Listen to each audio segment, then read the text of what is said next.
도감청 문제, 이 문제가 오늘도 여야 간의 최대 쟁점 현안입니다. 현장 연결해서 듣겠습니다. 손효정 기자 나오십시오. 네, 국회입니다. 네, 오늘도 공방이 벌어지고 있다고요?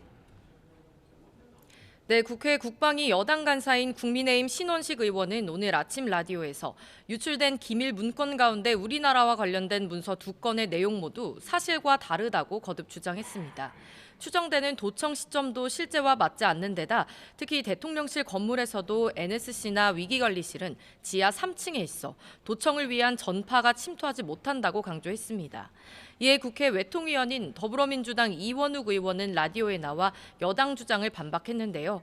미국도 도감청이 없었다고 명확히 밝히지 않는데 눈치는 한국이 보고 있다며 의혹이 사실이라면 동맹국이라도 미국에 1차적으로 항의해야 한다고 말했습니다. 특히 우크라이나 무기 지원 논란이 불거질 수 있기에 외교적, 국내적 문제를 덮기 위해 정부가 유출된 문건을 위조라고 주장하는 것 같다고 덧붙였습니다. 오늘 국회 일정에 참석한 박진 외교부 장관은 기자들을 만나 이번 의혹과 관련해 미국과 긴밀히 소통하고 있다며 미국의 진상조사가 마무리되면 정보를 공유하게 될 것이라고 밝혔습니다.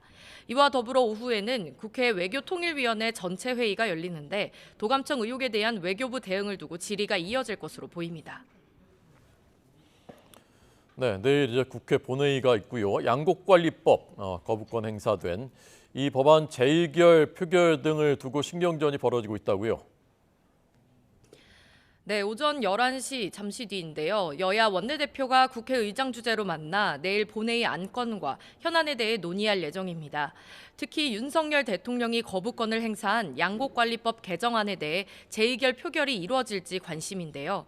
국민의힘과 더불어민주당은 각각 부결과 가결을 당론으로 채택한 가운데 내일 표결 자체를 본회의에 상정할지를 두고도 기싸움이 이어질 것으로 보입니다. 이런 가운데 보건복지위에서 본회의로 직회부된 간호법 처리 문제도 쟁점인데요. 어제 당정은 간호법을 간호사 처우법으로 변경하는 대안을 제시했지만 야당은 원안을 단독 처리하겠다는 입장이어서 의견차를 좁히지 못하고 있습니다.